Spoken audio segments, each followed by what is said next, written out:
el cambio del clima cambia la economía, cambia el modelo social. No os sacrifiquéis por el futuro del planeta. El planeta tiene una capacidad de resiliencia tremenda. Los temas de sostenibilidad van de que vivamos mejor, todos y todas, las que estamos y las que vendrán.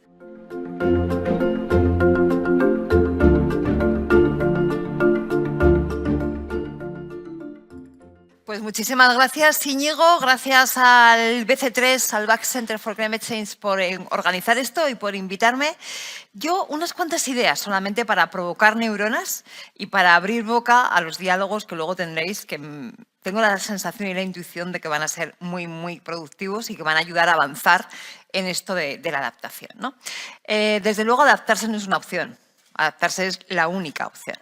No voy a repasar aquí los miles de datos científicos que nos dicen cada día cómo el clima ha cambiado, cómo esto lo cambia todo. Es el título de un libro de Naomi Klein, Esto lo cambia todo, donde efectivamente ella ya dejaba constancia de que el cambio del clima cambia la economía, cambia el modelo social.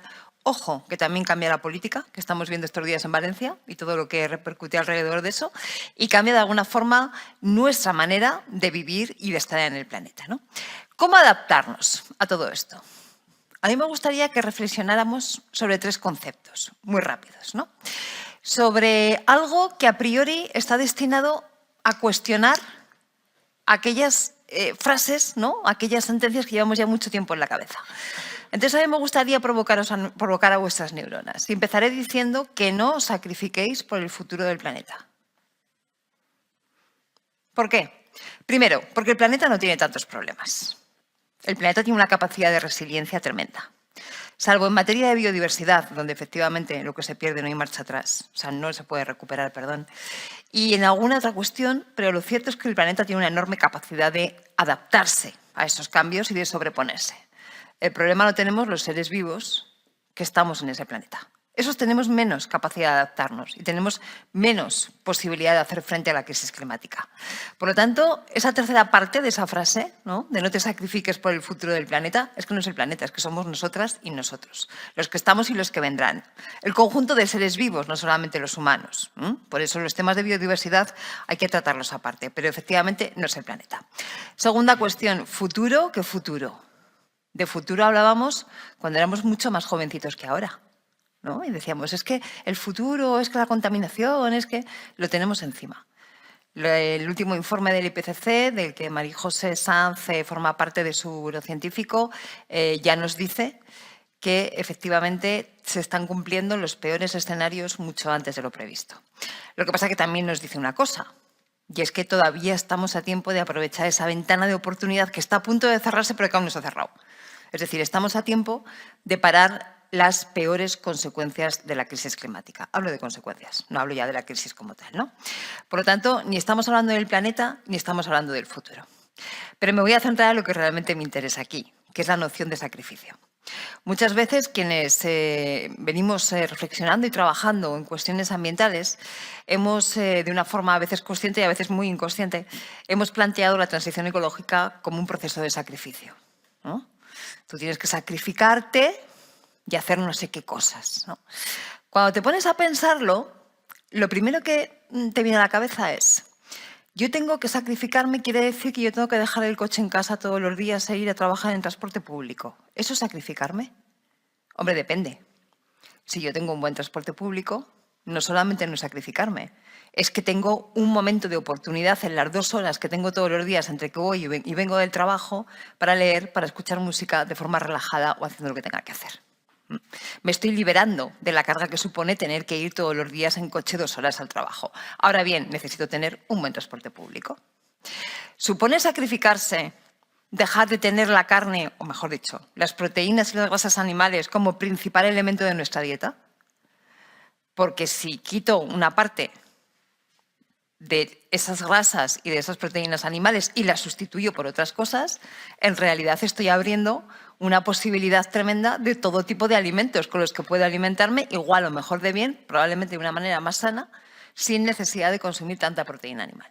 Ahora bien, para eso necesito tener ese tipo de alimentos y además necesito tenerlos accesibles y a un precio que pueda comprarlos. Porque si no, ¿qué ocurre? ¿Que según qué tipo de alimentos solamente lo pueden comprar quien los puede pagar? ¿Qué quiero decir con esto? Pues que todo lo que tiene que ver con los cambios de hábitos personales, de adaptación, que también mitigan el cambio climático, pero planteados como adaptación, pueden suponer no solamente no un sacrificio, sino un conjunto de oportunidades y de disfrute para vivir mejor. Porque de eso va esto. Los temas de sostenibilidad van de que vivamos mejor, todos y todas, las que estamos y las que vendrán. Y alguien puede pensar, bueno, pero es que esto necesita muchos cambios. Para que esto sea una oportunidad y no sea un sacrificio, necesita muchos cambios que no siempre son posibles de hacerse, ¿no? Es cierto, lo de la transición ecológica es cualquier cosa menos sencilla. Eso es así. Hablamos de transición justa, además, porque sabemos que esa transición, como todas las transiciones, van a generar víctimas. Esto también. Y necesitamos que esas víctimas sean las menos posibles, a ser posible ninguna, y que el coste sea el menos posible, a ser posible ninguno. Por eso hablamos de transición justa, entendida como aquella transición que reconoce que efectivamente va a haber víctimas y que pone los medios para que esas víctimas sean las menos posibles y cumplan las peores afecciones. ¿Cómo se hace todo esto? Con mucha paciencia y con mucha innovación. Y además teniendo en cuenta que si echamos la vista atrás en la historia, las transiciones nunca son en línea recta. Las transiciones económicas, que hemos tenido muchas, no son de aquí a aquí. Tú sales de aquí, avanzas, retrocedes, te caes, subes, das una curva, te vuelves a encontrar, llega la guerra de Ucrania, sigues comprando gas, vuelves a fomentar las renovables. No sé si me explico. Por lo tanto, bueno, pues las transiciones nunca son en línea recta, pero lo importante es ver si efectivamente la tendencia es ir avanzando y si te vas acercando al objetivo que tienes o no te vas acercando. Y probablemente uno de los elementos fundamentales en los que se apoya todo esto es en la percepción de la población. Cómo la población está percibiendo la crisis climática y las posibilidades que tiene de hacerle frente. Porque si partimos de ahí, luego podremos ver cómo se articulan políticas públicas, ¿verdad? Desde la Oficina Española de Cambio Climático lo sabéis bien. Y entonces podremos ver cómo los alcaldes o alcaldesas tienen más o menos facilidad para peatonalizar ciertas zonas de las ciudades, por ejemplo. O podremos ver cómo las empresas, tenemos aquí a Renault, que está apostando por los temas de movilidad eléctrica, cómo las empresas efectivamente invierten en cambiar modelos de negocio, pero para todo eso necesitamos tener de alguna forma la base de que la sociedad está entendiendo lo que está pasando con esta transición. Existe yo diría un mantra, ¿no? Una idea muy extendida de la capacidad que tenemos los individuos de adoptar posiciones más responsables con el medio ambiente. Yo ese tipo de cosas las matizo siempre un poco, porque digo, bueno, es verdad. Yo cada vez que tengo una opción de compra, tengo posibilidad de optar por unos productos más sostenibles o por menos, siempre y cuando tenga acceso a esos productos y siempre y cuando pueda pagarlos. Con lo cual hay que matizarlo. Pero hay más cosas que podemos hacer las personas. Yo creo que hay dos fundamentales que necesitamos. Primero, entender de qué va este proceso. Y segundo, incorporar las cuestiones climáticas y de transición ecológica no solamente a nuestra forma de consumir, que eso está mediatizado por eso, sino a nuestra forma de entender el mundo y a nuestras decisiones de voto. Ahí va lo que ha dicho. Ha hablado de votar, sí. O empezamos a incorporar los temas verdes en nuestra decisión de voto, o va a ser muy difícil que el ámbito político tome decisiones en esa dirección, ¿no? ¿Cómo está percibiendo la sociedad este cambio? Hay buenas noticias. Después podréis profundizar en uno de los estudios que se ha planteado con una metodología más innovadora acerca de cómo la población española está viviendo estos cambios. Pero a mí me gustaría hoy compartir con vosotros... Sí, fenomenal. Un estudio que se publicó la semana pasada de la Fundación Friedrich Ebert. Es una fundación que trabaja en toda Europa, tiene su centro en Alemania, pero trabaja para toda Europa. Ha hecho un estudio gigantesco sobre cómo se percibe la transición ecológica en 19 de los Estados miembros. Y yo he tenido la oportunidad y el placer, porque ha sido una gozada, de trabajar en el estudio aquí en España, ¿no? Para ver cómo se está percibiendo la transición ecológica. Es una fundación que tiene también una metodología relativamente similar a las del BlaBla, que luego conoceréis, pero no me voy a extender en la metodología, porque lo que quiero es, sobre todo, que tengamos en cuenta una serie de datos. Este estudio divide a la sociedad española en 10 grupos distintos, que son grupos que tienen que ver no solamente con su nivel económico o no solamente con sus valores o sus tendencias ideológicas, que es como generalmente solemos dividir a la sociedad para entender cómo funcionan, sino que estos grupos corresponden a formas de vida. Es decir, tenemos personas de rentas altas, que serían las que estarían en la parte aquí del eje hacia arriba, con valores más conservadores, y personas de rentas altas con valores, digamos, más tendentes al cambio. Porque tampoco son valores conservadores y progresistas en términos ideológico-políticos, sino capacidad de cambio. Y eso nos da una serie de resultados que son historiogrupos que, insisto, no voy a entrar en esto, que no tengo ahora tiempo, pero el informe lo podéis descargar de la página web de la Fundación Fredrik Ebert, o si alguno lo quiere, que nos lo pida, que se lo hacemos mandar. Lo que me quiero centrar, básicamente, es en esta serie de datos. Cuando le preguntamos a la gente cuáles de ellos consideran que la crisis climática es un problema, vemos que la enorme mayoría de personas, entre todos esos grupos que hemos diseccionado, el que menos, un 63%, dicen que la crisis climática es un problema importante. Fijaros, el que menos, un 63%, el que más, un 95%. Hay diferencias, sí, pero tampoco son tan abismales entre todo el conjunto de la población. Con lo cual, primer dato, la crisis climática preocupa y mucho de forma transversal a los españoles y españolas. Cuando le decimos a la gente cuáles son los principales problemas que existen en el país, vemos que la crisis climática o la protección ambiental aparece en el 8º lugar. Y podemos decir, uy, qué poco importa, ¿no? Bueno, si sabemos hacer una investigación como hay que hacerla, tenemos en cuenta que muchas veces esta percepción de los problemas que más importan a un país está muy mediada, es decir, está muy mediatizada por la conversación pública que hay en esos momentos en los medios de comunicación. Fijaros qué pasó con los temas de inmigración hace un par de meses, ¿no? De repente, en septiembre, en España, el problema de la inmigración pasa de ser el 6º a ser el 1º. ¿Qué ha pasado aquí?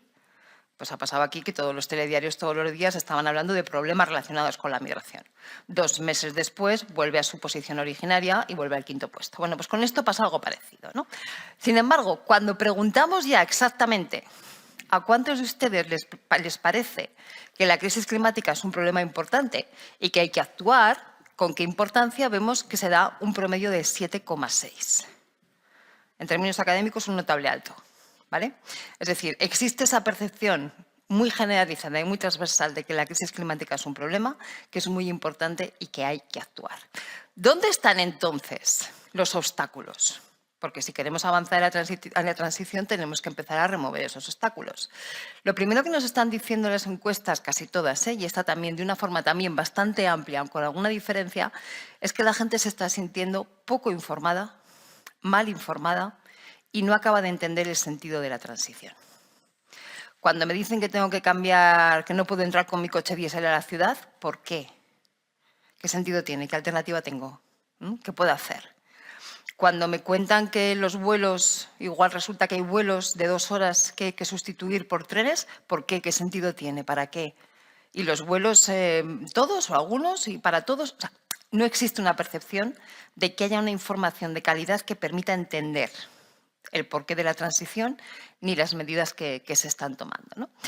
Cuando preguntamos quién debe liderar esa transición, fijaros qué curioso la cantidad de actores que aparecen como responsables de esa transición. Por supuesto, en primer lugar, los gobiernos están siempre presentes, ¿no? El segundo, la Unión Europea, que sigue siendo, lo lleva siendo de toda la vida, yo creo, ¿no? Pero sigue siendo uno de los referentes importantes a la hora de empujar esa transición. Pero aparecen también con mucha fuerza la propia ciudadanía, las empresas como motor y la comunidad científica. Yo creo que esto es de las primeras veces que empieza a aparecer la comunidad científica como uno de los actores que tienen que tener la transición en el centro y que son responsables de echarlas para adelante, ¿no? ¿Y dónde están entonces las dificultades? Insisto, si queréis ver el detalle, coged el estudio, ¿no? Yo simplemente quería subrayar esta idea porque creo que es en el momento en el que estamos. Cuando analizamos con minuciosidad, ¿no? Y con detalle dónde están los problemas de la transición, hay una cosa muy simple, muy simple. Seguir la pista del dinero. ¿Qué quiere decir esto?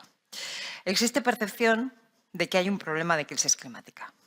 Existe la intuición, percepción, sensación de que es prioritario y es urgente. La gente sabe a quién tiene que pedirle cuentas y a quién tiene que demandarle que actúe, a los gobiernos, a Europa, a las empresas, ¿vale? Pero quieren entender mejor la transición. necesitan más información para entenderla. Y, sobre todo, necesitan que sea viable y poder hacerle frente.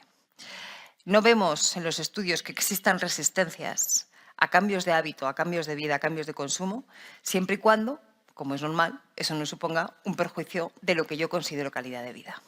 No hay reticencias a cambiar a un modelo de movilidad más sostenible si eso no significa que mi nivel de vida se va a ver aminorado por optar por un modelo de movilidad sostenible.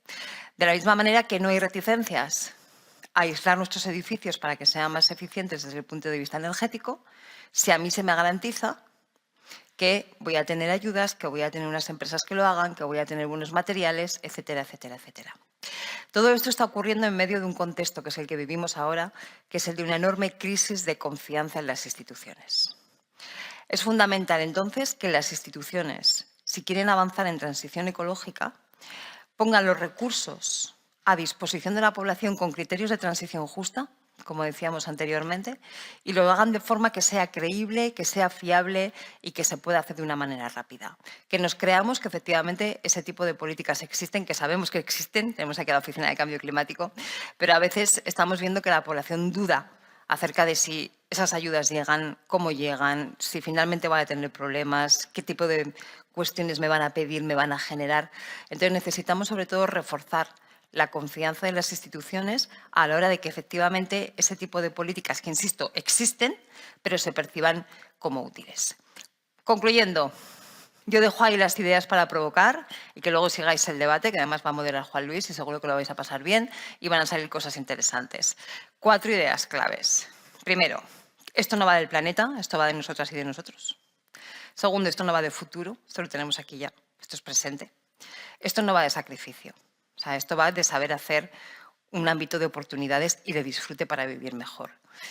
Y sobre todo, tenemos una conciencia social que hace unos años no teníamos.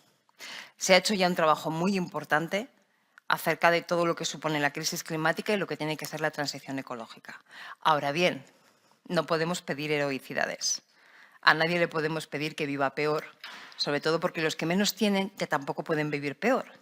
Por lo tanto, si les estamos pidiendo eso, estamos incrementando la desigualdad. En ese sentido, la labor tanto de las políticas públicas como de las empresas, de la comunidad científica y del conjunto de instituciones es importante, porque si todo el mundo hace sus deberes, pues efectivamente la transición podrá ser vista y entendida como un ámbito de oportunidades. Pero si no, tendrá que seguir siendo un sacrificio que nadie querrá hacer. Lo dejo aquí y muchísimas gracias.